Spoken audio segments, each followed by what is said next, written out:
Is Penny right? Whether or not you know me or I know you. Anyway, we're really grateful today to Martha Potter for coming in to talk to us about the Constitution. I know many of you know Martha, but I'll introduce her to those of you who don't. Martha is the original Brooklyn girl. She's actually from Brooklyn. But she moved to Sag Harbor with her husband, Mark, who was the AV consultant and spiritual advisor in the front row.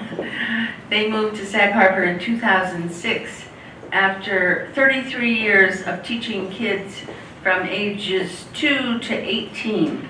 And the last 15 of these years were spent teaching American history in middle and high schools and AP US history in high school. So she knows her history. Once settled, Martha worked part-time at the John Germain Library in Sag Harbor as their program coordinator.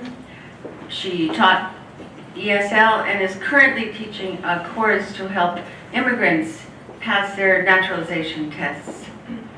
Martha's field of expertise is American history, particularly the history of the Constitution and the struggles to gain rights in the United States. And she reports that it was a privilege as a teen to work for civil rights as a member of CORE and to attend the March on Washington in 1963. Martha is on the board of the League of Women Voters of the Hamptons and was on the board of the Sag Harbor Historical Society for many years. Martha Potter is a great citizen, and we are so grateful to her for coming here today. Please welcome Martha Potter.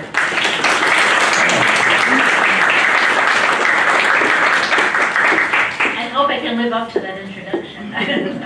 I got the idea for this lecture or talk when I was teaching citizenship at the John Germain Memorial Library. We were in a big state of renovation and we moved to a very small spot. So I had to teach my naturalization class in the middle of the library with everybody listening. And every night after I taught it, citizens would come to me and say, I didn't know that. I never knew that. I had no idea what was in our Constitution. So I decided to teach what is in our Constitution. The purpose of this class is to help you understand what is in our Constitution, its principles, and how it affects us today. I'm going to begin with what the ideas are behind our Constitution. Our Constitution didn't happen in a vacuum. Benjamin Franklin, one of our founding fathers, went to visit the Iroquois Confederation.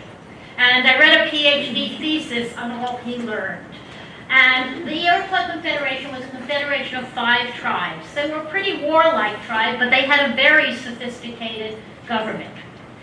The structure was an assembly of chiefs, and there was a separation of power. The executive was known as the big important man, and he was chosen by the women of the tribe. The illegal women voters can now applaud, okay? Men had the responsibility of planning and conducting military actions against foreign nations. The executive was allowed to give his ideas to the council, but did not have a vote on the council. So they had a separate legislative branch, and he actually gave a State of the Union address each year of what he thought that they should and should not do. They also had something called the Pine Tree Chiefs, which were chosen. They were chosen for life, and they were their judiciary. And they made decisions on what crimes that were committed in the tribe. They had an impeachment process, and it said if the chiefs acted in a way deemed contrary to the principles of the Confederacy, they would be impeached. They created an amendment process called the New Being. So there were lots of ideas in the original Iroquois Confederacy that you'll see show up in our Constitution. Of course, the ideas of our Constitution also came from the English government. The Magna Carta was formed in 1215. It was a contract that existed between the rulers and the people. It established the idea of the rule of law, which means that neither the people nor the government can disobey the law. It protected the rights of the individual against arbitrary judgments of the absolute monarch. It began the process of limiting the powers of the monarch and establishing the concept of due process under the law. No free man shall be seized or imprisoned or stripped of his rightful possessions or outlawed or exiled or deprived of his standing in any way, nor will we proceed with force against him or send others to do so, except by lawful judgment of his equals and by the law of the land, trial by jury. So that was an idea that came through the Magna Carta. The Age of Enlightenment, 1689 to 1755, came up with many ideas for our Constitution. One particularly, the French philosopher Montesquieu came up with the idea, developed the idea of separation of powers, with each branch serving a different purpose and no branch having so much power that it could control the others. The belief in government elected by the people comes out of the Enlightenment era. The English Bill of Rights, established in 1689, said no taxes without representation of Parliament, one of the major reasons for our revolution, because we had no representation in Parliament. The idea of free speech and no excess, bail, or cruel punishment. Those are some of many, many ideas that went into the founding of our Constitution and the development of our Constitution. But we did not have a Constitution at the beginning of our government. In 1776, Thomas Jefferson wrote the Declaration of Independence. We needed a government during our revolution. The government was called the Articles of Confederation. It was a confederation of states. We did not want a national government. The states were afraid of the power of the national government. This was our government from 1776 to 1783. It got us through our revolution and the first years of independence, from 1783 to 1787. Each state had its own sovereignty, and it was a league of friendship. Any person charged with treason, felony, or misdemeanor could be extradited from one state to the other. So that they did exist in cooperation with the states. There were 2 to 7 delegates from each state. So there were not a House of Representatives and a Senate, but just one, where was equal representation from each state. And each state had only one vote. So those 2 to 7 delegates had to agree if anything was going to happen. There was freedom of speech and debate in Congress. No state could send ambassadors to foreign countries. So they were afraid of states having individual treaties or states starting war. So that was not allowed. And no vessel of war could be made during peacetime. Just lost my glasses. That I'm not using anyway. Okay. No vessel of Congress will judge disputes between the states.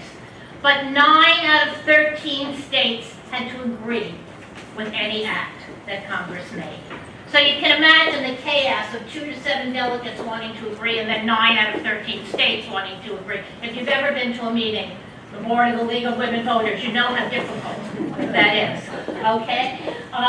There was no executive appointed, and all delegates from the states had to agree. There was no uniform currency.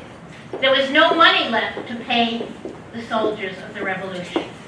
Each state was imposing taxes on goods traded from the other states. And this was the reason that was the worst reason for the failure of the Articles of Confederation, because the farmers could not sell their goods from state to state. So farmers from Massachusetts gathered under Daniel's shade and captured the arsenal in Springfield, Massachusetts. They armed against the property owners, which is interesting because it was the property owners that eventually made our Constitution. But this was, what happened is, this was not the only rebellion, and it was so frightening to the government that they called a meeting in Annapolis, Maryland, to improve the Articles. They couldn't figure that out, so they called a meeting in Philadelphia to form a new government. And in 1787, we have our Constitutional Convention. Now here's interesting. Charles Beard wrote a book, The Economic Interpretation of the Constitution of the United States. And he said the Constitution was motivated primarily by the personal financial interests of the founding fathers. Now we have to remember that. The men behind our Constitution, men only, were all white and they were mostly property owners. They came up with an amazing document, but the document at that point did represent many of their economic interests. And that's important to think about. So when they made the document, they had to come up with lots of compromises. Some horrible today, as you'll see. The Great Compromise was the first compromise to establish our legislature. The legislature is Article 1 of the Constitution. Rhode Island, being a small state in the Northeast, wanted one representative, just like the Articles of Confederation, from each state. Virginia, being a large state with a large slave population, wanted everybody in our legislature to be represented by population. Roger Sherman, from a middle state, Connecticut, decided on a compromise. We would have a Senate with 2 representatives from each state. Senators would serve for 6 years. The other would be the House of Representatives, which would be represented proportional by population. They would serve for 2 years. And now we have 435 members in that House of Representatives. So it's proportional from each state. The next compromise was the 3/5 compromise. Today you look at that and say, how could that be? But the slaves were a major economic force in the country at that point. And the House of Representatives was going to be by representation. So they decided to please the southern states and the economic interests of the southern states. 3 out of 5 states would be counted for representation in the House of Representatives. The next is still controversial today. It was the Electoral College. This allowed states to have a greater influence on the outcome of an election than the masses. Everybody's heard about Hamilton. I'm going to read you some of his words today. In Federalist number 68, Hamilton explains, each state shall choose a number of persons as electors, equal to the number of senators and representatives of such state in the national government. Their votes, this given, are to be transmitted to the seat of the national government, and the person who may happen to have the majority of the whole number of votes will be president. He said, this process of election afforded a moral certainty that the office of the president will never fall to the lot of any man who is not of eminent degree endowed with the requisite qualifications. Today, most states' the candidate who wins the popular vote within the state receives the electoral votes. Exceptions are Maine and Nebraska. But things are changing. 11 jurisdictions have passed what is known as the national popular vote, stating that the person who wins the popular vote in the national election gains all of the electoral votes from that state. And those states are the one you live in, New York, Hawaii, Illinois, Maryland, Massachusetts, New Jersey, Washington, Vermont, California, Rhode Island, New York, and the District of Columbia. 22 other states are considering this. What that will mean is the Electoral College and the national vote are more aligned. There have been 5 elections where the person who won the national popular vote did not become president. 2000, you know of, 2016. Also, John Quincy Adams, Rutherford B. Hayes, and Benjamin Harrison did not win the popular vote. Now, after this came up, the Constitution was agreed upon. Alexander Hamilton, James Madison, John Jay wrote articles in the newspaper to explain the complexities of the Constitution and to convince people from New York State to vote for the Constitution. Those are the Federalist Papers. They're really interesting to read because they tell you what the value of our Constitution is. And now I'm going to go into the Constitution itself. One of the main principles of the Constitution is federalism, which means that the powers are divided between the national government and the state government, and there are some powers that are concurrent, that they both have. The national government has delegated powers, which means they maintain an army and navy, they coin money, they regulate trade between states and foreign nations, and they make laws necessary for carrying out our delegate powers. The state governments have reserve powers, and elections are under the state government. And that is coming up in our Supreme Court now, and I'll discuss that later, because election laws are in our state government. Schools are controlled by our state government, but in recent years, the power of the purse has affected school decisions, because federal government can fund programs. Businesses within the states are regulated, regulation of marriages within the states. But federal funding sometimes has power over the state legislatures. And in the current powers, they both enforce laws, they both establish courts, they both borrow money, and they both protect the safety of the people and build roads. Okay, that's the background of the ideas behind our Constitution and the major principles. What I'm going to talk about now is the actual Constitution itself. Article 1 is the legislative branch of the government. And it's interesting that Article 1 is the legislature and not the president. Our branches are equal. The president is in our news, but the branches are equal, and that's important to think about. We have a Senate and a House of Representatives that I talked about before that is determined by a census every 10 years. And in the first Congress, a third, and there were 6-year terms, and they didn't want the 6-year terms for the Senate to happen at the same time. So a third and a third and a third were up for election every 2 years. So you'll notice that all senators aren't up for election at the same time. All representatives are, but all senators aren't. Now, how many of you watched Schoolhouse Rock when you were kids or ever heard that? Did anybody ever hear that? It was a little cartoon that told you how a bill becomes a law. Ah, we have one young person in the audience. That's good. Okay, how a bill becomes a law. All revenue bills are started in the House of Representatives. And what happens is the bill goes to the committee, goes to the whole House, goes from the House to the Senate. If they do not agree, and there is a compromise committee, and then it's re-voted on. So most bills take quite a long time, and they're not laws until the president signs them. And that is part of our checks and balances system, which is very important. Everything that happens in one branch is also looked at by another branch of the government. And recently, we've had that in President Trump's last executive order. He tried to stop subsidies to the Affordable Care Act.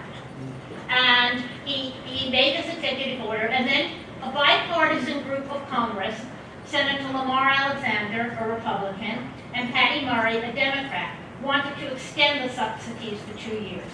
So that's in the process of being heard by Congress. If Congress extends it, the president has a right to veto it, then it goes back to Congress, and 2/3 of Congress can pass it. That is, I don't know whether that will ever get out of this idea of these two congressmen, but it is an idea of how Congress and the president can think differently and change our laws. Okay. Congress, the Article 1, Section 1 states how the bill becomes a law. Article 1, Section 2 and 3 are the power of impeachment. And you hear a lot about that lately. The House of Representatives has the sole power to impeach. And what impeachment means is accuse. That's all it is. They come up with ideas that they can accuse a federal official, including the president, of a crime. The Senate tries. So the trial happens in the Senate. And if it is the president, the Chief Justice of the Supreme Court presides. So there you'll see all three branches of government. 2/3 of the Senate has to agree on impeachment. Two presidents have been impeached. No president has ever been convicted.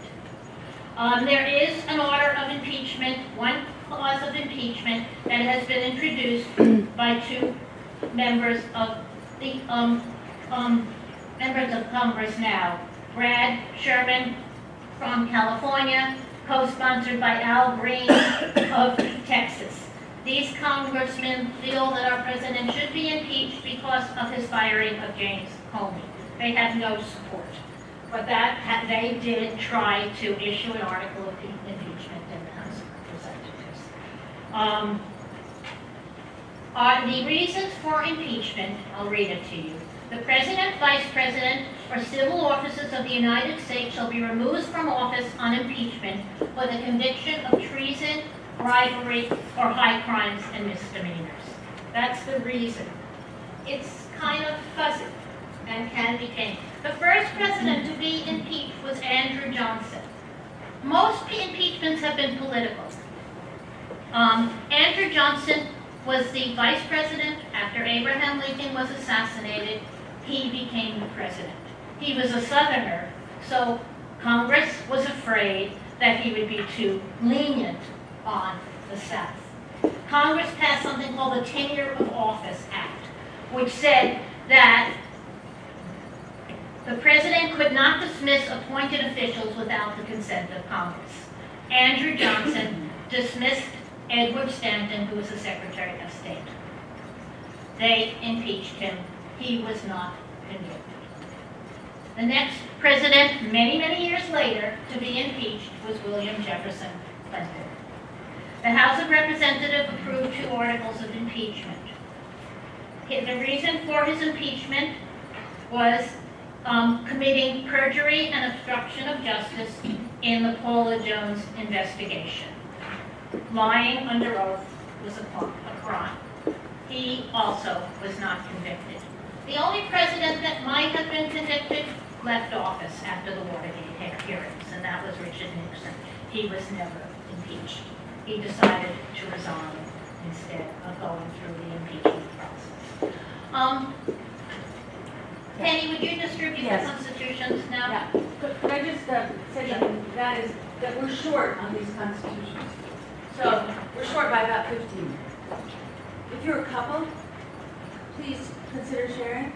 If you didn't make reservations, no. I mean, we just don't have one. So take one if you want one, but we will run out if we don't share some. We never expected so many people. You didn't know, you said the Constitution. Okay. And when you get your constitutions, open to page, let me see what page it is.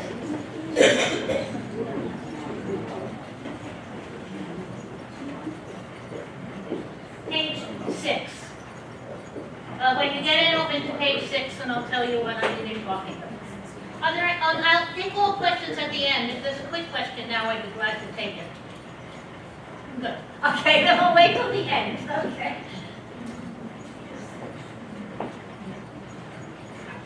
You may keep these constitutions. They're a gift from the libraries, both libraries, John Germain and Rogers Memorial. I took some from my last lunch.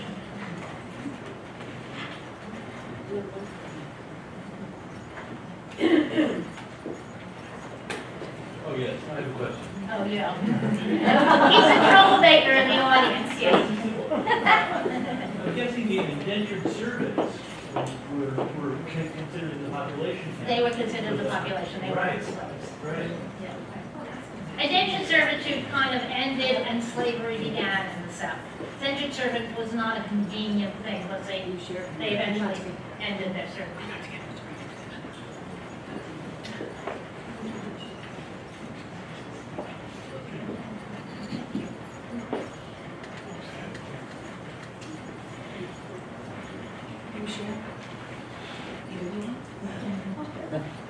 Not together.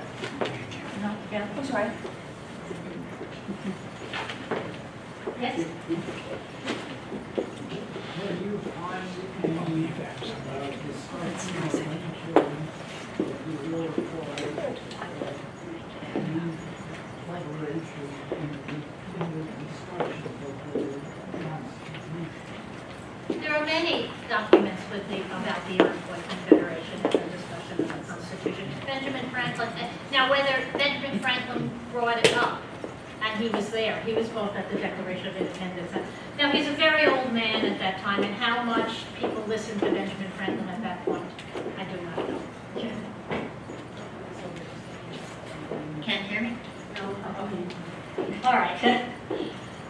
You're looking at Article 1, Section 8, the legislative branch, and I wanted you to look at that because it tells very specifically what laws we're allowed to make in our country. We're allowed to make laws about money, commerce, a uniform rule of naturalization, would be allowed to coin money, provide for punishment of counterfeiting, establish post offices and post roads, promote progress of science, constitute tribunals and inferior courts, define and punish piracy. At that point, it was piracy on the seas. Today, it's other forms of piracy. And then the next 10 to 15 are all about the armed forces. We're allowed to establish different ways to conduct war. 16 is exercise complete legislation over the District of Columbia. It wasn't the District of Columbia then, but they wanted a district to be the center of the government. And the most is very important is the very last one. And it's called the Elastic Clause.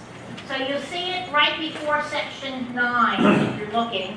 And it says, make all laws necessary and proper for carrying into execution the foregoing powers and all other powers vested by this Constitution in the government of the United States or in the department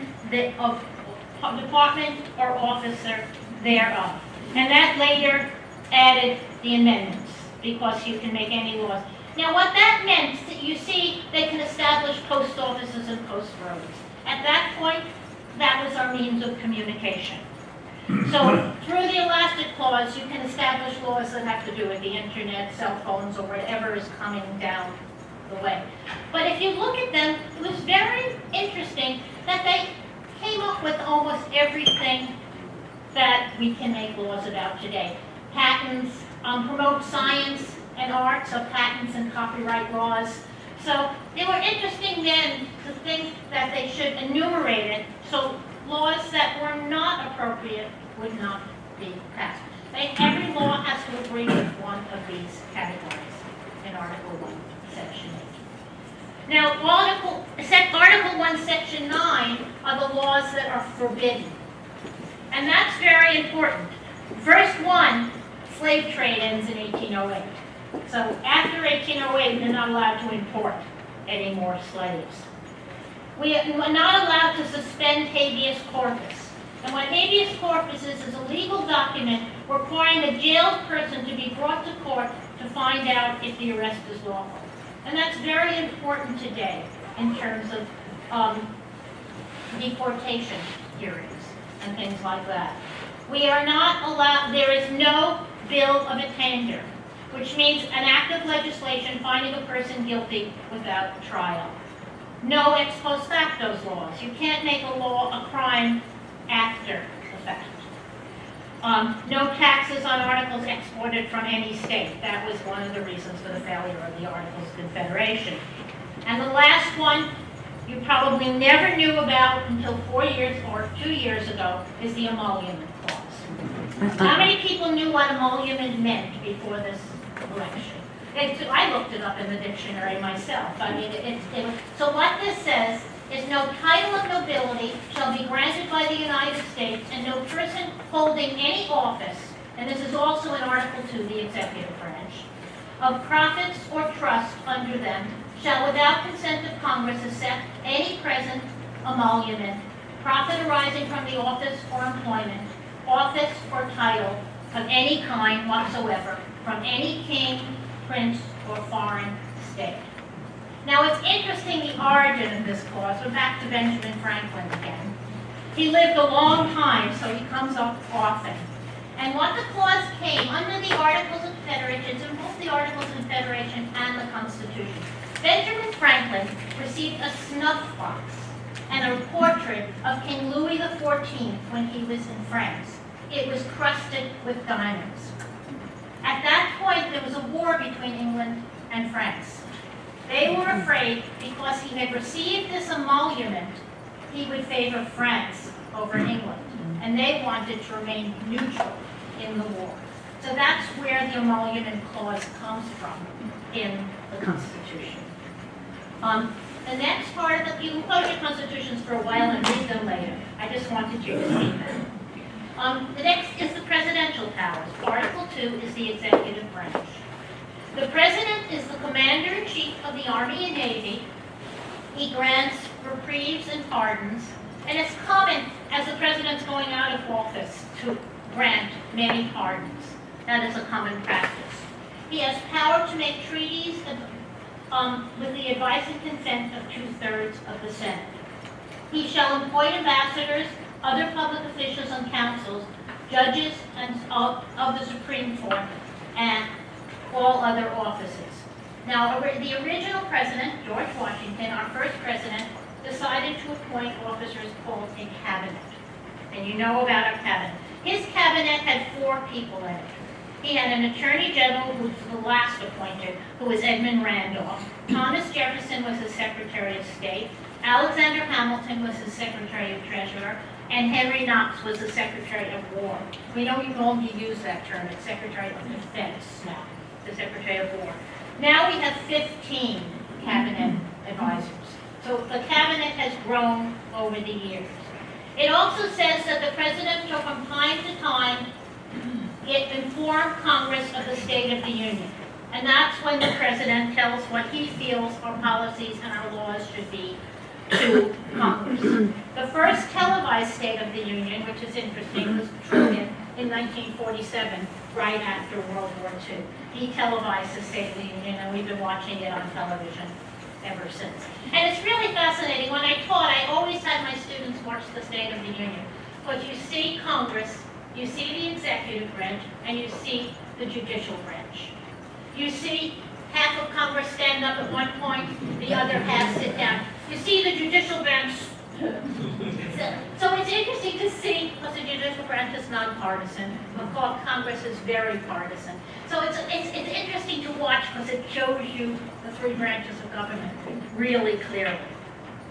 Now the last part of the executive branch in Article 2 says, he shall take care the laws be faithfully executed and shall commission all officers of the United States. He shall take care the laws be faithfully executed is the clause that gives the president the right to have an executive order. And we hear so much about executive orders, it's one phrase in the Constitution. And I thought you might be interested in the history of those executive orders. They started with George Washington. George Washington had 8 executive orders. All Americans must remain friendly and impartial in the war between Britain and France. A national holiday of Thanksgiving should be in late November. It was celebrated in states until Lincoln made it a national holiday. And Abraham Lincoln issued 48 except you have 42. Well, it's 40. I must have given you the wrong. Okay, 48 executive orders. Order number 1 sent Union troops to war against the insurgent forces. Order number 2 arrested all newspaper editors favoring the rebellion. And the Emancipation Proclamation was an executive order. And it freed the slaves in the South. So it freed nobody unless the slaves could run away and join a Union troop. So slaves were not freed until the 13th Amendment of the Constitution. Okay. Now Franklin Roosevelt had 3,721 executive orders. They included the closure of the banks on his first day, emergency relief, creating public works. The Supreme Court found, I'm sorry, I gotta go here to the microphone. The Supreme Court found many of them unconstitutional. But Franklin Roosevelt was so popular, he eventually had his New Deal passed by Congress. Franklin Roosevelt tried to add more members to the Supreme Court. There are 9 members in the Supreme Court. He tried to make it 15. He didn't get away with that. He wanted the Supreme Court to agree with him and not check him. So that he wanted to get rid of that checks and balances. But we needed him during a time of depression and a time of war. Harry S. Truman desegregated the military in World War II by executive order. Dwight D. Eisenhower sent troops to enforce desegregation in Alabama. John F. Kennedy established the Peace Corps through executive order. Lyndon Johnson prohibited discrimination in federal employment. And Barack Obama required contractors to increase the minimum wage through executive order, and allow undocumented youth brought here as young children to get Social Security numbers and college loans. DACA, you've heard a lot of that in the news. Donald Trump has had 49 executive orders as of October 12th. Now, it's important because now I want to talk a little bit about the idea of checks and balances. The courts often challenge those executive orders, and the courts can do that. Franklin Roosevelt clashed with the courts. In his executive orders, the National Recovery Act, the court struck down the business regulations. The Agricultural Adjustment Act, the court stated subsidies for farmers were regulated by the states. There were challenges to the Public Works Administration. As I said, he tried to pack the court, but he did have his New Deal passed eventually. Harry Truman used an executive order to seize control of the national steel mills during the Korean War. The Supreme Court declared the order unconstitutional, limiting the power of the president to seize private property. The U.S. court, in a 4-4 split, ended the second executive order for immigrants, which was a deferred action for parents of Americans. So he was trying to allow the same rights as to the children to the parents, and the Supreme Court said no in 2012. Donald Trump's executive orders to prevent immigrants from 7 Middle East countries has been blocked by federal. His first travel ban was blocked by a federal court. His second travel ban was blocked by a federal court. And the third has just been blocked by the Federal District Court in Honolulu and the Federal District Court in Maryland. So there are executive orders where the court is working to check the president because they don't feel what the president has done is appropriate in this time. Yes? Can those blockages go to the Supreme Court? This is the Supreme Court. Oh, that is the Oh, no, no, I'm sorry, this is not, I'm sorry. No, these are federal courts. The Supreme Court, it was going to go to the Supreme Court in this term. The Supreme Court postponed it because he put the third executive order. The district courts have now blocked it, and yes, it can, but the Supreme Court has to agree to put it on the docket. I don't think it'll be on the docket this year, but I'm not a lawyer, so I don't know. Okay, I'm sorry, I answered that incorrectly first. Okay. Then Article 3 of the Constitution, Article 3, Supreme Court. The Supreme Court is our judicial branch of our government. The judicial branch of the United States shall be vested in one Supreme Court and inferior courts as Congress may from time to time order and establish. The judicial power extends to cases arising under the Constitution. Now, the idea of the Supreme Court is to look at the laws of this country and to see if they're appropriate under those articles I had you look at in the Constitution, Article 1, Section 8. The Supreme Court does not automatically take a case. Usually the cases are through appeals. And then the Supreme Court decides whether that's an appropriate case for them to look at. It just doesn't go from the legislative to the executive to the Supreme Court. Okay. There are two types of cases. One is original jurisdiction. The Supreme Court will automatically take cases that have to do with ambassadors, public ministers, and counsels. All other cases are appellate jurisdiction. Trials of all crimes except impeachment shall be by jury. That's in the judiciary, the judicial branch. In 1789, they passed an act called the Judiciary Act of 1789, and that's what established all the inferior courts. So that wasn't in our Constitution. Our Constitution said that Congress had a right to do that, and it was Congress passed an act in 1789 after the Constitution to establish the inferior courts. Today, the Supreme Court has something called judicial review. And what that was started or established during John Marshall's Supreme Court. John Marshall was appointed by John Adams, our second president. Washington actually appointed John Jay as our first chief justices of the Supreme Court. He stayed a while, he appointed 2 other men who didn't really stay, and then John Marshall really set our Supreme Court as what it is today. And the case that established this judicial review is called Marbury versus Madison. And what it was is, George Washington, I have to stay here, sorry, I have trouble staying in one place. George Washington said he did not want any political parties in our country. It would divide our country, it would cause chaos. We know that doesn't happen, right? Maybe George Washington was right, I don't know. But the first 2 political parties were the Federalists and the Anti-Federalists. They weren't the Democrats and the Republicans. George Washington was a Federalist. John Adams was a Federalist. The 3rd election, they voted for an Anti-Federalist, who was Thomas Jefferson. Adams was afraid the country was going to change so much that at midnight, before he left office, he made appointments, to all kinds of state appointments. And when Jefferson became president, he told his Secretary of State, James Madison was Thomas Jefferson's secretary, not to deliver the appointments, that they were illegal. William Marbury, who was appointed Justice of the Peace, sued to the Supreme Court. Okay?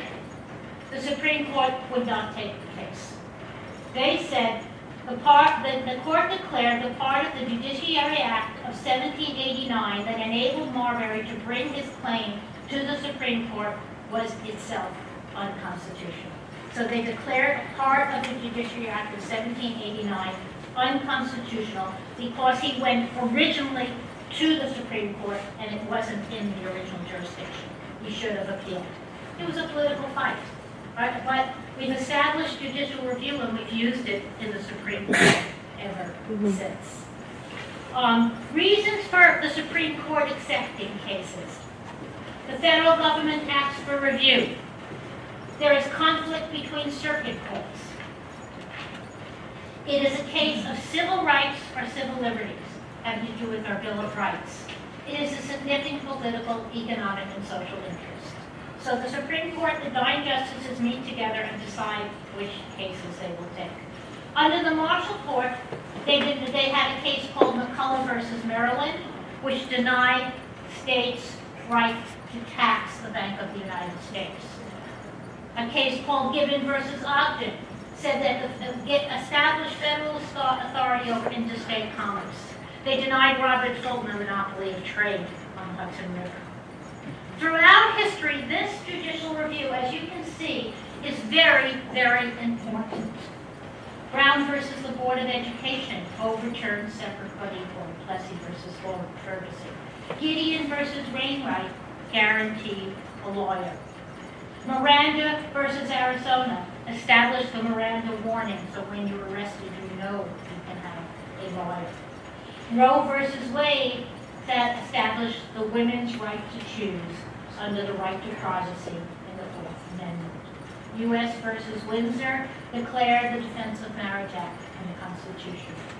Just this year, May 2017, Cooper versus Harrison, the Supreme Court struck down the North Carolina districts, saying it violated the Constitution by relying too much on race. And in front of the Supreme Court now is a case called Gill versus Whitford, which is looking at political gerrymandering and seeing whether, in Wisconsin, the districts are too politically based, affecting presidential and other elections. That's in front of the Supreme Court. The decision has not been made. So that idea of judicial review from the Marshall Court really affects our lives very clearly. Okay, the rest of the articles in the Constitution are about Article 4 says that the fugitives, I'm getting tongue twisted. Article 4 gives the original fugitive slave law, which was ended in the 13th Amendment. The fugitive slave law said a slave had to return from one state to the other. The Dred Scott decision, many of you might have heard about when you were studying what made Dred Scott return to his original state. Contains provisions for new states joining the Union. Article 5 it says that amendments may be proposed by 2/3 of Congress and 3/3 of state legislatures or a national convention, and 3/4 of the states have to ratify the amendment. The Constitution is the supreme law of the land, and 9 out of 13 states have to ratify the Constitution. Okay, I'd like you to turn to page 1 in your Constitution, so I'm going to read you something from page 1, and then I'll talk a little bit about the amendments to the Constitution. This is the preamble to the Constitution. This is what our Constitution is supposed to be about. We, the people of the United States, in order to form a more perfect union, establish justice, ensure domestic tranquility, provide for the common defense, promote the general welfare, and secure the blessings of liberty to ourselves and our posterity, do ordain and establish this Constitution for the United States of America. Look at the first 3 words. We, the people. In anything I just told you, was there anything about we, the people? So, just as they ratified the Constitution, James Madison wrote the first 10 amendments to the Constitution, the Bill of Rights. They left out an important reason for our Constitution, and that's where we get our Bill of Rights. We now have 27 amendments to the Constitution. If you want to follow along on the Bill of Rights, it's on page 21, and I'll be talking about them. The First Amendment. Congress shall make no laws respecting the establishment of religion, prohibiting the freedom of speech, which has been in our papers quite a bit lately, press, assembly, petition. Now, the one possible limitation to the freedom of speech based on a Supreme Court decision, Schenck versus the United States, it was made by Justice Holmes during World War I, and it stated, the question in every case is whether the words are used in circumstances and are of such a nature as to create a clear and present danger that they will bring about the substantive evils that Congress has the right to prevent. And that was a Supreme Court decision. But there are what freedom of speech is today is a very controversial topic. And I think the League of Women Voters is going to be addressing that at one point. So I won't address it today. Okay. The Second Amendment is important because that's the right to bear arms. But look at how it's written. A well-regulated militia being necessary to the security of a free state and the right of people to keep and bear arms shall not be infringed. It was originally right after the Revolution. And they did not, we went back to the original ideas behind the Constitution. You know, no monarchy, no dictator. People have a right to bear arms against the government. It has become over the years a different right, and that's something that, you know, Supreme Courts have made decisions about, people have made decisions about, something to think about. The Third Amendment, we don't really care about too much anymore. It's no quartering of soldiers during peacetime. The British made us quarter their soldiers. The Fourth Amendment is a very important amendment. The right of people to be secure in their houses, papers, and effects against unreasonable searches and seizures shall not be violated. No warrant shall be issued but upon probable cause. That means nobody can knock on your door or anybody's door and ask to come in. They must have an official warrant. The Fifth to Eighth Amendments are the rights of the accused. You may have a grand jury. No person should be tried twice for one crime. No person may be witness against himself, nor deprived of life, liberty, and property. Interesting. The Declaration of Independence, the 3 rights under the Declaration of Independence, life, liberty, and the pursuit of happiness. You may not be deprived of those in our Constitution, in our Fifth Amendment, life, liberty, or property, without due process. No property taken for public use without just compensation. The Sixth Amendment, the right to a speedy and public trial by an impartial jury. You'll have the right to confront your witness, and you'll have the right to assistance of counsel. It's in the Constitution, but many cases have been brought in front of the Supreme court to make sure of that right. The 7th Amendment is trial by jury. The 8th, no excessive bail, no excessive fines, no cruel, unusual punishment. The 9th, no other rights may be denied the people. And the 10th is for the states. All powers not delegated to the United States by the Constitution, nor prohibited to the states or reserved for the states.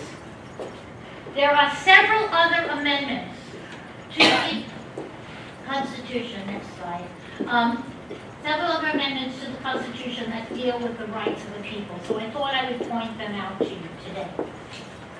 The 13th Amendment abolishes slavery. So that abolishes slave trade, 3/5 compromise, fugitive slave law, all those clauses in the Constitution.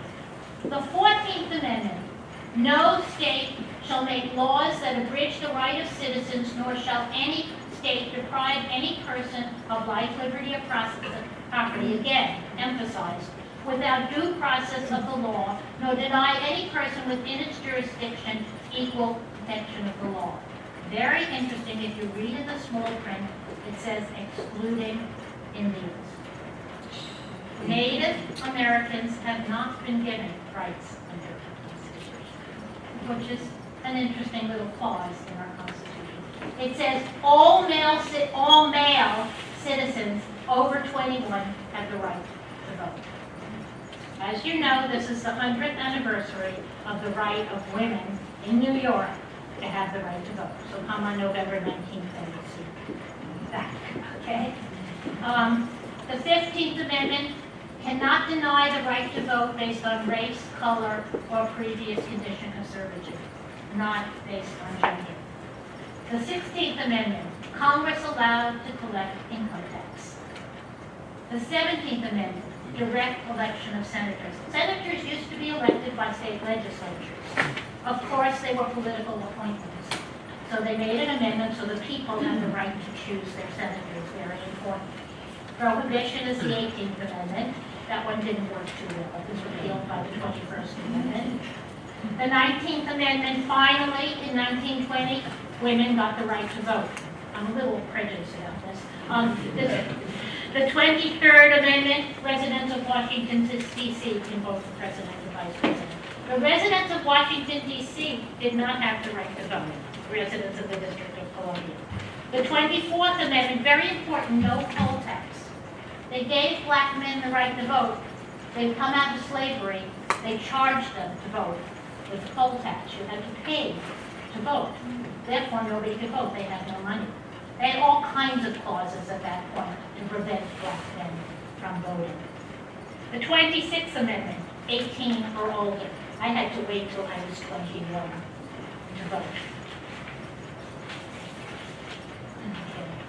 Now, there are 27 amendments to the Constitution, and I think I messed up your slide with that, but that's okay. And the 27th Amendment was Madison's 11th Amendment. It was proposed in 1789 and passed in 1992. This is what happened. There was a man, his name was Gregory Wilson, and he discovered an amendment for a college course. He discovered the amendment when he was researching for a paper in the University of Texas, Austin. The paper received a C. He spent the next 10 years writing to all state legislatures, and in 1992, he succeeded in getting 3/4 of the states to ratify this amendment. His grade was changed to a D. And the amendment says Congresspersons cannot vary their compensation during their term. And that is the 27th Amendment to our Constitution. I want to end with some words that I find very moving. They're by Barbara Jordan in her keynote address to the Democratic Party Convention in 1976. Are we to be one people bound together by common spirit, sharing in common endeavor, or will we become a divided nation? For all of its uncertainty, we cannot flee the future. We must not become the new Puritans and reject our society. We must address and master the future together. It can be done if we restore the belief that we share a sense of national community and that we share common national endeavor. It can be done. There is no executive order. There is no law that can require the American people to form a national community. This we must do as individuals, and if we do it as individuals, there is no president of the United States who can veto that decision. We cannot improve on the system of government handed down to us by the founders of the Republic. There is now no way to improve upon that. But what we can do is to find new ways to implement that system and realize our destiny. Thank you.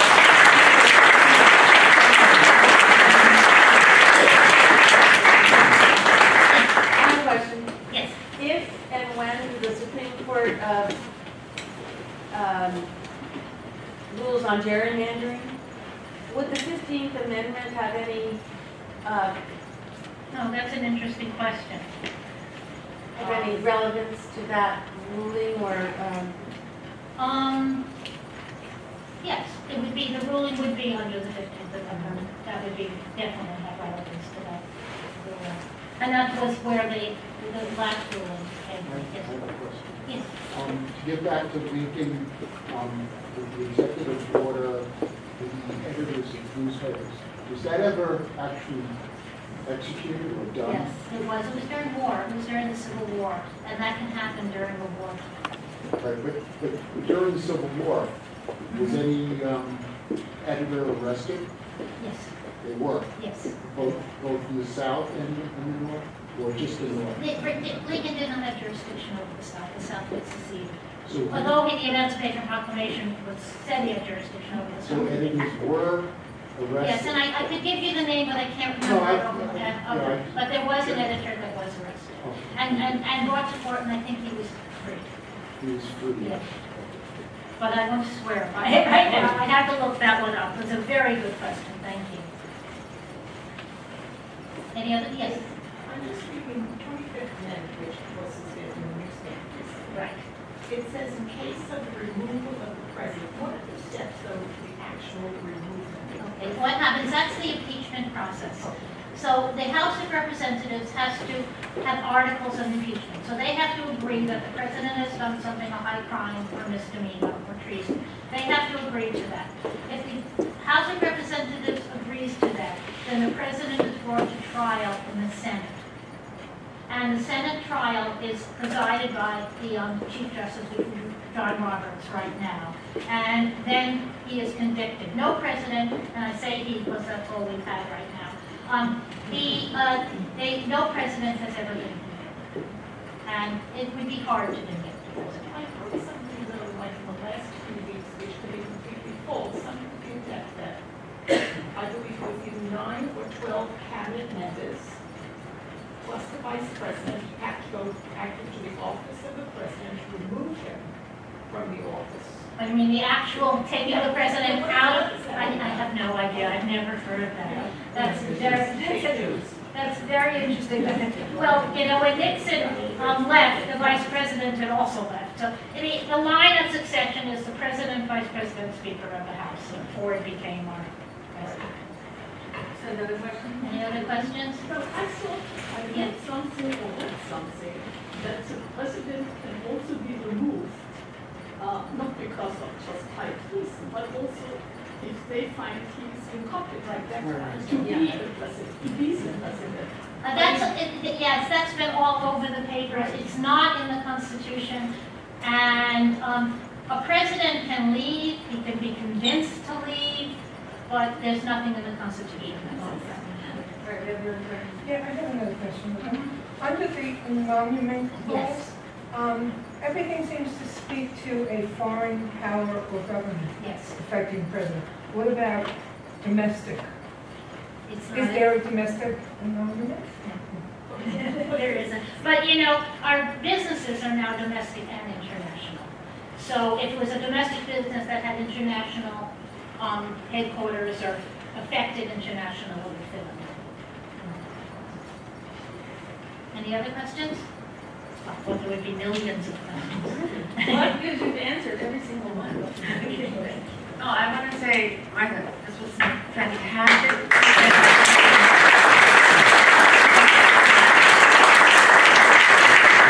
And I have to say, as of today, we're going to start trying to think of other American history-related topics and hope that you will return to talk about them. So, if you, in the audience, if you have suggestions, let us know your suggestions, because we have just this wonderful resource in Martha Potter, and we are deeply grateful to you, Martha, and thank you all for coming.